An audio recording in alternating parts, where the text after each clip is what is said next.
record. Welcome back, viewers, to the podcast of Heads Up. Neil Davis and the GOAT talking racing, sport, and any other topics we deem fit. Neil, a very good morning to you. It's Friday morning. You're still recovering. Doesn't look like you got much of a hangover from a pretty massive day at Tauranga yesterday, Waitangi Day, where you absolutely gave a punting masterclass running the On-Course Punters Club there. Good morning to you.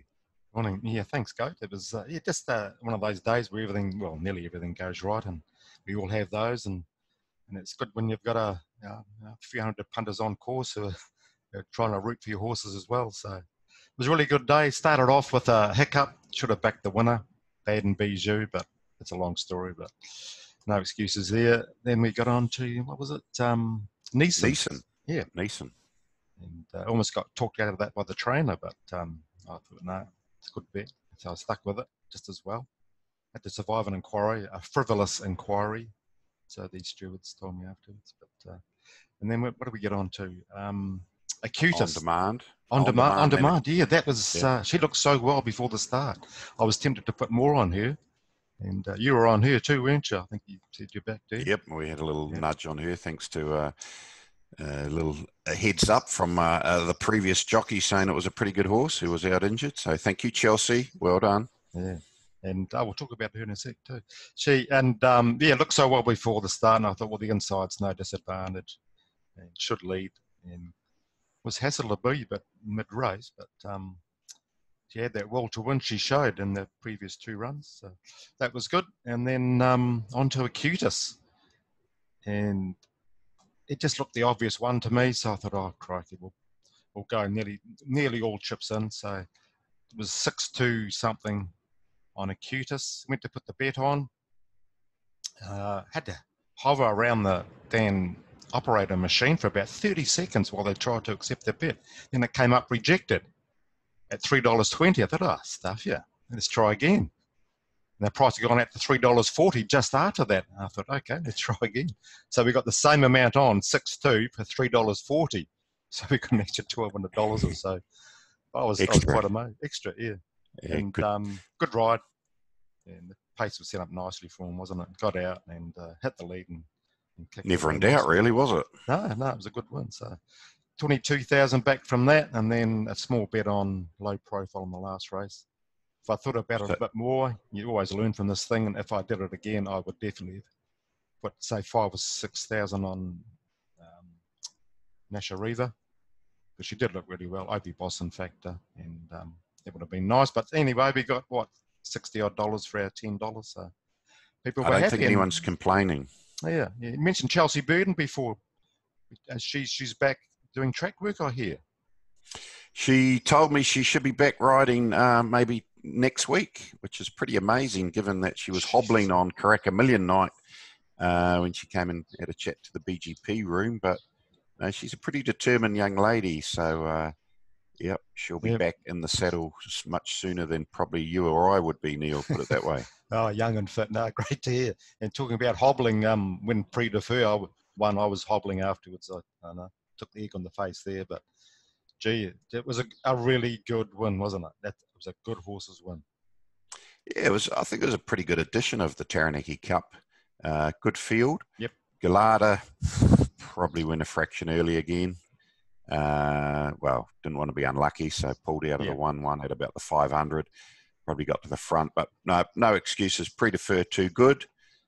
Continues its winning way, and had to be what I did notice what I noticed from Saturday was how many horses were winning from well back in the pack. I think the first three races, the horse either second last or last on the turn one, and that trend pretty much continued throughout the day. So that was good to see. A couple of impressive winners for mine, Neil, last Saturday at New Plymouth. Coventina Bay and Reggie Wood.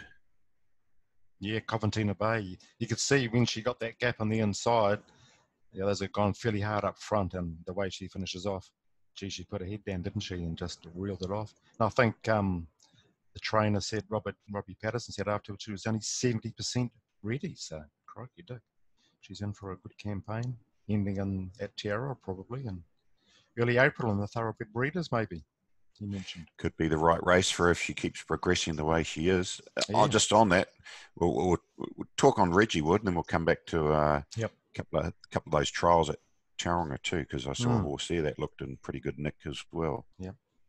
Yeah, the Reggie Wood is actually my biggest bet all day. I just thought he mapped well to get the decent run, and they were coming off the pace, like you say, which did give me more confidence. And around about $3 he was, and I just got stuck into him. And he won like a really good horse, didn't he, when he balanced up and hit the lead. But the second favourite, I think the name of it, was unlucky, but anyway, River Run, he was unlucky, but Reggie Wood, good horse. So you were going to say? Superior looked pretty good yesterday in that second trial, just watching it on trackside from down country. She'll be aimed, I imagine, for that Tiara race from memory. She ran second in it last year. Yeah, definitely going. I was talking to Ken Kelso afterwards, and he was quite pleased with how she didn't misbehave so badly as Trentham, but she still misbehaved a wee bit. But she's certainly on track for a really good season. Hopefully she just settles down in the head department a bit more. And it's good to have those trials there yesterday. It sort of got the day off to a good start. There was a lot of people there. Trainers were all positive about it, especially the ones who had horses racing that day. So really good vibe on course. Everyone was happy, and one of those really good days. Hopefully it's as good as we will have at Te Rapa on Saturday with those fields. Oh, but before we go into that, though, well done with the Super Bowl too. You were, very bullish about Kansas City covering that 1.5 points, and with about 5 minutes to go, they were behind. But, just never in doubt, Neil. Never in doubt. Class pulled through, and like a good Group 1 horse. Never in doubt. They're a pretty explosive team, and certainly lifted over those last 5 minutes, and we're coming back pretty strongly. Interesting game of momentum changes, but we got that one right, which we were due.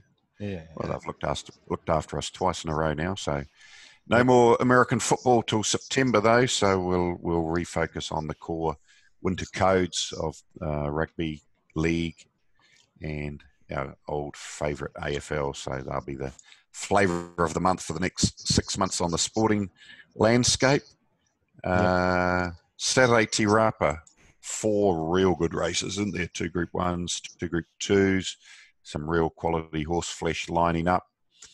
We both might be able to make it on track and have a quiet ale together, but you'll be focused before you get over to Te Rapa on putting up some quality selections for the subscribers, and we'll let a few people in on those nice and early. Now, the Group 1 $400,000 Herbie Dyke Stakes. I've got an inkling what you'll be picking here because you're very bullish on him in the Thorndon. He had no favours and no luck in the running. I think you'll stick with him. Am I right in thinking Rock on Wood is your top pick? Right on, yeah, Rock on Wood. I think this is his best chance of winning a Group 1 with Camino Carricosa on there. The tempo is going to be decent up front. That'll allow him to get out and come with a well-timed finish. He would have won the Thorndon, I feel, with a clear run, but that's racing. I thought you haven't at $7. I think you let me know, or someone let me know. It's $7 in futures, so started getting on then, and he's gradually came into $4.20 on futures on Tuesday. He's $4.40 now. Lover the favourite at $3.60. Yeah, I can see him beating her comfortably. I can't justify the $3.60 on her. And Bowden's probably the one to beat, I feel. But remember, Rock on Wood just bloused him earlier last year at Awapuni, so I think he's got the legs on him. I think just a firm track. He's got staying blood in his veins, having efficiency in his blood in his veins, and I think he's primed to win this race and will win this race. I really do feel he will win this race. So get stuck into him, I feel. What are you keen on? No, I'm with you as well. Yeah. No, he's always been a bit of a favourite. Yeah. Ever since he won on debut at about $21 at Awapuni one day, and we got a little whisper for him that day. So we're sticking with Rock on Wood, but it is a good field. So that's $400,000 certainly attracts the best horses racing at the moment. But yep, no, really looking forward to that race. And we've got the race after even too, is the dessert, with the sprint. Even more interesting, well, just as interesting race. What do you like? Te Akau Shark, $1.70 into $1.65. Gee whiz, eh? And I was thinking about the betting market for this race. I'm picking that price will even shorten because the Australians who bet late and bet on the exchange, that's the horse they all know, third in the Cox Plate. Oh, that'll be winning this race for sure. So I don't think he'll be drifting. So I think that presents perhaps some value opportunities elsewhere. 1400's a better distance for him fresh up, but I think he still has to be a little bit vulnerable. By no means will he be completely wound up. Class will take him a long way, but I'm going to back against him tomorrow, and I think you are too. This stage I am, yeah. No. What are you going for then? Well, I do like Avantage. I think she'll get a nice cozy run near the speed, just sitting off the mitigator, and might just have too much pace for Te Akau Shark. He might have to make up 4 or 5 lengths on her from the last 400, and if they don't go too hard, she might be able to just out sprint him. So I'll go with the stablemate, Avantage 280. I think that price will drift a bit, but wouldn't surprise me though if something outside of those two even got up. Yeah, big prices for some good horses. I'd have to agree too, because in some respects, because Avantage Race Fitness coming off a Telegraph one, a really good Telegraph one. So got that race fitness edge over Te Akau Shark. Any other horse, you'd really get stuck onto to Avantage, wouldn't you? But Te Akau Shark, on the first call last night, they mapped him third or fourth in running. I just can't see that. I think Opie will just ride him cold and come to the last run of them. I actually thought Volpe Veloce maps to trail the mitigator, and from there, that was a terrific one at Ellerslie, and third up, 11 and $1.75 now. She was $1.80 yesterday. 4 place thieves, remember. She has to be excellent value. I thought she was the real value in the race, getting in the trail, getting out and kicking and making them chase her down. So it does make for a really interesting race. I watched the video, the barrier draw on video. Yeah. So it was a bit like the Karaka Million where you chose your barrier draw. Right, yeah. And okay. She was the first one out, Volpe Veloce. So they chose 3 and they basically said they didn't want to be crowded on the fence. So I don't know if she will drop down to the rail from that draw. They'll probably keep her one off, Michael McNabb. But, hey, could end up with the 1-1 even. So yeah, well, that's a good piece of info, because she is a better horse on the outer of horses. So if that's the case, well, that's even better, because the mitigator is going to lead, and an Avantage could come round. Let's just bring up the race again here. Avantage could come round, sit second out, or Enzo's lad come round and sit second out. Yeah, I have to put some more thought into that. No, it's really interesting. Looking forward to that. Good race for sure. And from all accounts, the track at Te Rapa is looking an absolute picture. Brilliant. So I think there'll be no complaints from anyone around the track. So it should be pretty fair racing, I'm picking, and really looking forward to the day, actually. It's a cracking day, so can't wait. Yep. Rightio, on to now last week's question. And the answer was Kiwi. And what was the question? I think it was which horse had won a Taranaki Cup and a Melbourne Cup. So that narrowed things down quite a bit. Kiwi. Right, we had 7 correct answers, did we? 7 correct answers. 1 to 7. Right. Give me a number. We'll go 3. 3. Pedro. You're kidding. Pedro. a regular. I thought he was banned. I thought he was banned. Should we do a redraw? Should we do a redraw? No, he was complaining he hadn't won for a while. So there you go, Pedro. Yeah. Lucky day today, mate. Lucky day, mate. No, good on you. Well done. Okay. Well, I'll try and speak to him before Saturday morning and see what he wants. He can put it on himself, so he can't blame me. I agree. We better come up with a question for this week. Yep. What is it? Good question. Think about it. No. I'll come up with one. Okay. Here we go. This is right off the top of my head. One of probably the busiest I've ever seen Te Rapa in my lifetime was in 2001 when a horse called Sunline won the, I think it was the Waikato Draft Sprint back in those days.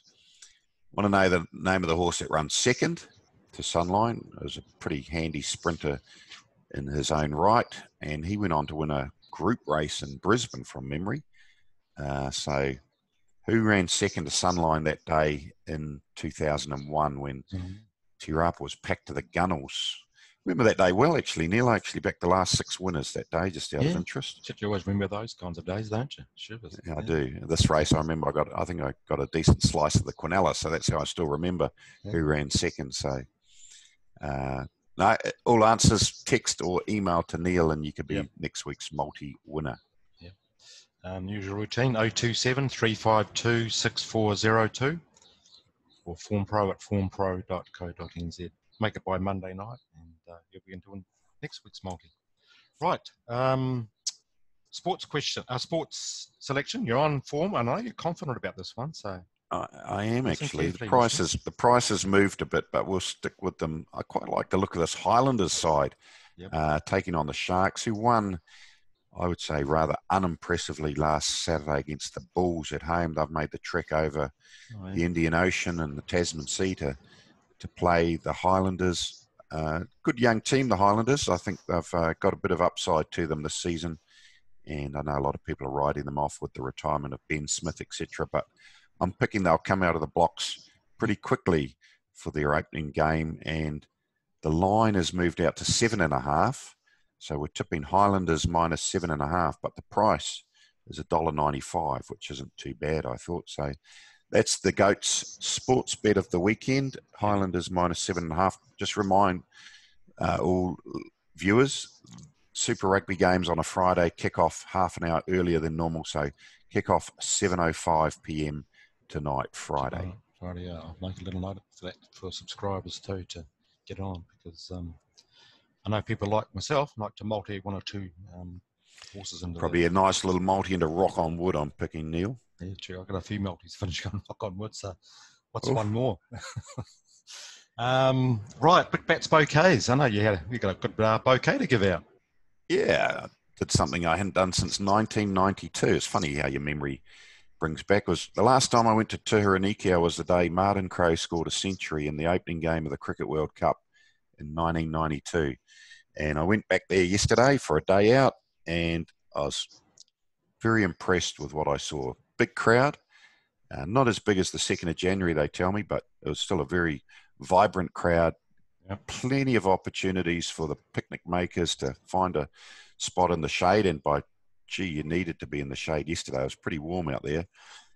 Just a very picturesque, lovely course, nature with all the trees and that. And the club put on, there was bands playing out the back and all the like. I thought the club did very well. And I have to say, Neil, something a subject dear to your heart and my heart, or your stomach and my stomach, the food in the owner's room, the aftermatch room, the committee room, whatever you want to call it. Best I've ever seen in the country. Homemade fare, asparagus rolls, bacon and egg pie, eclairs, lamingtons, sausage rolls, club sandwiches, fresh fruit, all laid on for the owners to go in and enjoy after their race and watch the replay. So hats off to the Wairarapa Racing Club. Thought pretty impressed, I have to say. That's good to hear. Almost makes it worthwhile owning a horse just for that feed at Tahuraniki. That's really good to hear. I was there a while ago, and I still remember over the men's toilets it had water closet, or words to that effect, the old-fashioned name for a toilet. So I thought that was great to see. So the club goes back, I don't know. Do you know how far the club goes back? It must be. No, I don't. Early 1900s, I'd say, based on that. So, no, I like the track too. Nice trees, settings, and people going for picnics. And Punters Club too. Tubbs does a great job there. Yeah, Tubbs was on fire yesterday, just fell at the last hurdle basically, but still doubled the people's money and creates a big buzz, and is putting on some pretty big bets, so that definitely helped the on-course turnover, that's for sure. Yeah, that's great. I've got a bouquet to give out too, so it's a good positive session. We've got New Zealand Greyhound auction site. It's a website set up by David Archibald, and it's proving very popular right off the bat because a greyhound was sold just for over $6,000. I think Andy McCook, the commentator, bought that, and quite a few people were bidding on it. So if you have a greyhound you would like to buy or even sell, go to nzgreyhoundauctions.co.nz, and you'll see how it all works. It's a great way to get into racing an animal and get that thrill of seeing your animal win, whether it's a dog, harness, trotter, gallop, or whatever. So if you've got a few mates, look at buying a dog. If you aren't too sure, let us know and I can do some more investigation for you. If it's been racing, I can look at the sectionals and ratings and just give you some advice on if it's a good buy or not a good buy. And there's plenty of trainers out there who would love to train it for you. I can recommend too, some good ones. So good way of doing it. Gavel House seems to be becoming more and more popular from the thoroughbred code, and the good stories that you hear, horses purchased for very small prices coming out and winning.